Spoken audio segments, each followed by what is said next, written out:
jam hire mon bandiraɓe sehlaɓe heɗotoɓe radio Jowol Sare en garti kadi hannde oɗo ñalawma aljuma goo lewru décembre hitande ujunnaji ɗiɗi nogas tati addan ɗon habaruji moon e ɗemgal Pulaar toɓɓe min ɓuuri mawnude ɗiɗo habaruji ko toon to États-Unis hono kamɓe sous représentant ji ne wayno ɓe wooti hannde pour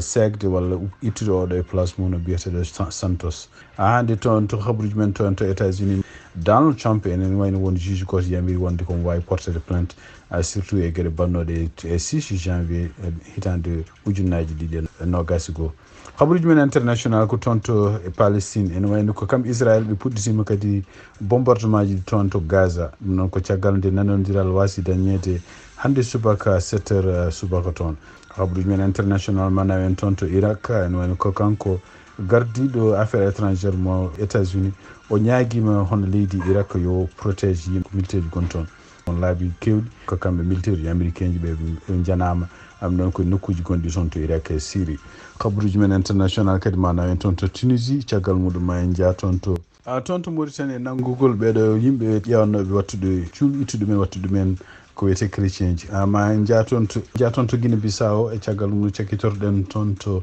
Malawi ko famata tan hannde Malawi ƴefti yimɓe mum hewɓe nawi ɗum toon to Israël pour ƴeewde liggade toon e ligganade Israël naɓe ko fate e gueɗe patuɗe e ndema ko ɗum woni titre uji en ɓurdi mawnude oɗo journal ma en gara datuji muɗum joni siftin ɗon tan hannde ko aljuma goo lewru décembre hitande ujunnaji ɗiɗi e nogas e tati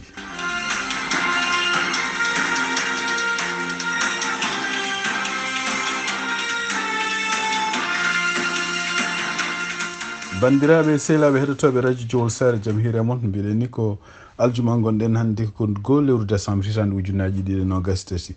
toon to États-Unis hono kanko représentant taw ko jeeya ko New York biyeteɗo George Santos ko takkanoɗo kadi e woteji ɓennuɗi ɗi on ko haali hen gueɗe kewɗe ko fate campagne makko surtout ko wonte wonto janggi nokkuji won kalisaji jogui won asko famille mabɓe ɗum fof taw ko fenade ɗum ɗo fof ko gueɗe ɗe ganduɗa ene tawama kadi ko fanan ɗum e ɗum noon e wayno dumunaji ɓennuɗi fof hono kamɓe sous représentant ji guila kanko Kevin McCarthy omo ardi ha sous représentant ji ene wayno koɓe kamɓe républicain ji koɓe résistinoɓe pour waddemo woddemo beela mo eni segdemo ittudemo e place makko ɗum noon koɓe mbiyata groupe patuɗo e needi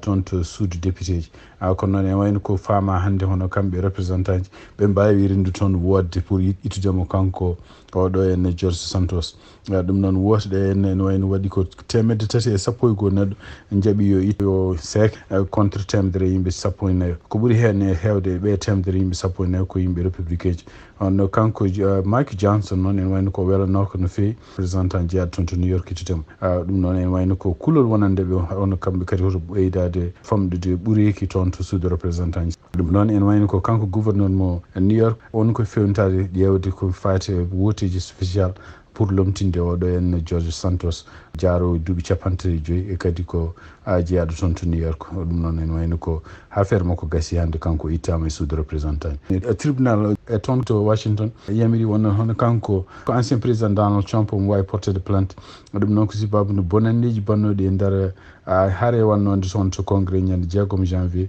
hitande ujunnaji ɗiɗi e nogas goo ɗum noon ko taw kanko ko wiyete no yimɓe supporteur ji makko ngari jeni toon to congrès hadde woteji biyata ponnoɗe comptere ñande hen pour hadde ɗum comptede ko wawi mutumen won tribunal yamiri yoɗo saji joni kanko Donald Trump on wawi portede plainte so tawi won yimɓe gañiɓe hen walla won yimɓe pertiraɓe hen gueɗe paaɗe noon ha hande habaruji men to États-Unis hono kanko biyeteɗo Derek Chauvin koye policier jeeyaɗo toon to Minnesota takkaɗo kañum hoore mum e mayde biyeteɗo George Floyd ɗum noon koye hitande ujunnaji ɗiɗi e nogas won won pinoɗo mo laaɓi toon to kaso oɗon nanggama babude ɗeeɓi ɓardemo e noon on fimo laaɓi ken wona laabi nogas e ɗiɗi tugnade kadi habaruji gumiri toon to kaso ha hande toon to États-Unis e tugnade kadi ko kanko ministre des affaires étrangères mo États-Unis Anthony Blinken ko haali o huccitini konngol futti toon to Irak e ardiɓe Irak e surtout premier ministre mo Irak biyeteɗo Mohamed Shia al-Sudani o ñaagui ɗum pour yo wonde kañum koye men mbaɗa doole men no mbawi wadde beele ne ndeyana yimɓe américain ji soldateɓe américain ji wonɓe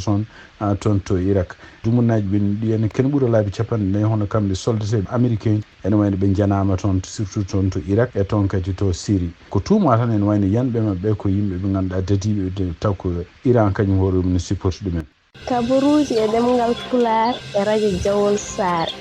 khabaruji men international en wayni ko tonto palestine hono hare wonnode hakkunde gaza hakkunde hamas e israel hare nde ɓamti subaka he ɗum noon ko caggal nde sesel fo gonnoɗo ɗon nde o gasi subaka he had 7 heures haalanoom tan gila hanki wonno kamɓe israel koɓe parɓe wiide ɓe continue bombardement ji ɗi mbaɗata e kadi ɓe mbi ko doole ɗe jogui kulturno guilade nde foof maɓe continue hutorade ɗum eyyi ɗum noon haysinde états unis ne continue ne haala oɗo sadio ne jogui kadi nimsa wonde ko yimɓe civil en mbaɗama hen no fewi ene wayno ko bombardement ji puɗɗi hande e tugnade kadi journal al jazeera ko haali mi wi on ken wona temedere capanɗe jeetato e nayyi neɗɗo maayi tan hande tan bombardement ji mbaɗɗi toon hande ɗi ɗum noon ko ɗum woni ko yetti toon ko wawi wonde fof ene wayno ko haala kadi nen continue ne waɗa surtout henna ummade toon to gouvernement qatar eɓe continue ha hande ƴewde beele maslaha nen continue dañede beele ko fate henna non seulement hare nde no dartori mais kadi wawde wadde kadi beele israël e kañum hoorumi e palestinaɓe no continue wawde haaldude beele daña solution toon to palestine ko fama tan ene tugnade kadi ko aljazairi ko haali ne wayno ko kamɓe gouvernement benjamin netanyahu et surtout ministre makko de défense kamɓe koye mabɓe ɓe beelano guila ɗon sese fo ƴeftaɗo par ce que kamɓe pour mabɓe ko mandaɓe jogui ko momtude kala gaza surtout ko hamas en ko kamɓe israël ha hande ɓe reconnaissani kamɓe ne koye mabɓe état palestine ɗum noon ko ɗum woni ko haalta e tugnade kadi e haralleɓe mabɓe fatuɓe justice walla fatuɓe droit international ko mbi wonde ko kamɓe israël kamɓe goni leydi occupti wonɓe ɗon ko mbiyata occupy ko yimɓe kamɓe goni arɓe e leydi janandi walla wonɓe leydi pawi juuɗe mabɓe pawi doole mabɓe e yimɓe wonɓe donc e poti protégé yimɓe wonɓe ɗon ɓe fof kono ne wayno ko tugnadi kadi ha hande article gumiɗo aljazair hono kamɓe israël ne wayno ɓe ɗoftaki oɗon loi international khabaruji men international toon to guine bissaw e tugnadi kadi ko winda toon e journal biyeteɗo sahara média kadi ne winda e africa news hono pellodiral fuɗɗinoma toon ñande alhamisa hanki kikiɗe ɗum noon ko hakkude kamɓe wonɓe garde national et surtout ene ɓe pellodira kadi e yimɓe renoɓe kanko mo garduɗo leydi ɗum noon ene wayno piyanɗe kewɗe nanama toon to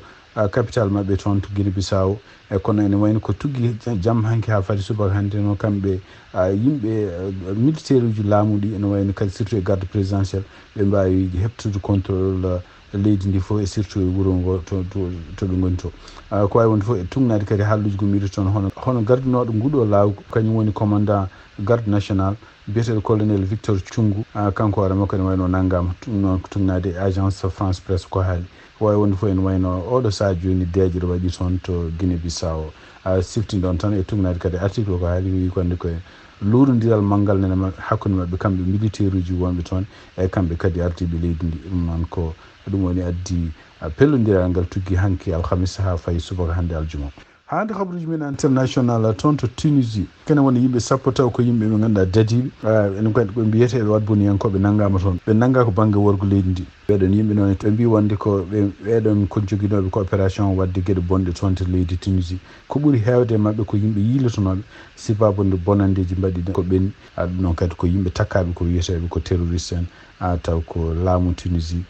takki ɗumen wonno ko yiilade ɗumen oɗo dumunu fof kono ɓe naggama hande oɗo aljuma habaruji men international hande ko fate guerre gonɗo toon to palestine ono cour international de la justice gonɗo lahe ne wayno ɓe mbi wonde ko à partir de janggo hawnaki ko wiyete en ko mbiyata guerre contre kamɓe israël naɓe ma fuɗɗo windede ɗum noon ko ene wayno ko won organisation ngaji kewɗi portiɓe plante kamɓe israël naɓe ene jeeya hen afrique du sud ene jeeya hen organisation ngaji goɗɗi pour wiide wonde ko gueɗe ɗe ɓe mbaɗi toon to gaza ɗe surtout no mbarda civil en ni ɗum ɗo ko climat de guerre ɗum noon ko habaruji gumriɗi toon to al jazeera e tugnade kadi ko haala ene wayno ko kamɓe israël naɓe e kamɓe états unis koɓe opposiɓe ko fate ɗum ɗon siftinde ɗon toon ko kamɓe israël kamɓe hoore mabɓe portino plante mbi wonde ko gaza ne foti nawede toon pour wiya wonde ko kañum hoore mum violi cour ko wiyata guerre luwaji guerre kono e wayno kamɓe israël ɓe jaɓani jabade tawde ɓe portama plainte oɗo saha joni hande habaruji gumriɗi toon leydi malawi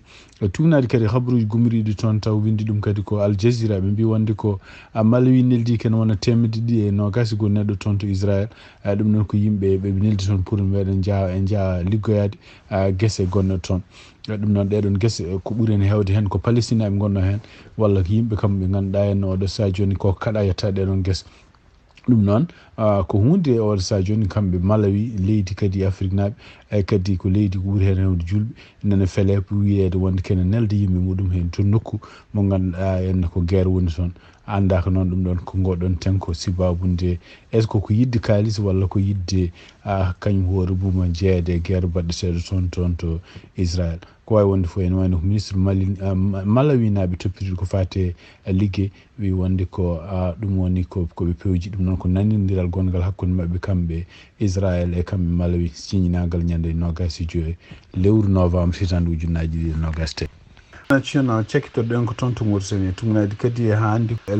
mouraqiba haali ɗum noon kadi ko journal bindiseɗo gon toon to Mauritanie ene wayno yimɓe citoyen ji Mauritanie yani won nangaɓe toon to banggue worgo leydi ndi ɗum noon ko toon to guiɗi makka to wuuro wiyeten ko Seydi Baɓe ɓeɗon nangaɓe noon ɓe tawa wonde koɓe mbawa eɓe ƴeewa tumnude yimɓe wattude ɗumen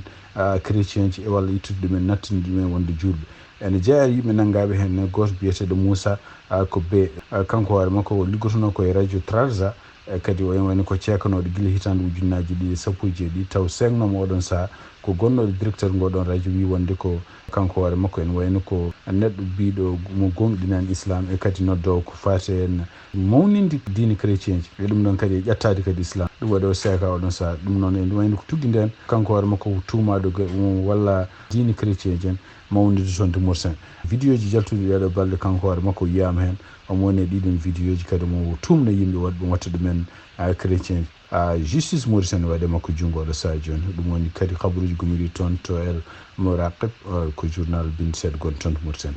bandiraɓe sehilaɓe heɗotoɓe radio Jowol Sare ko ɗi habaruji min jogon noon hande ɗemgal Pulaar sifti noon tan hande ko aljuma 2 lewru décembre hitande ujunnaji ɗiɗi e nogas e tati yen mbala jaam on jarama ha janggo kadi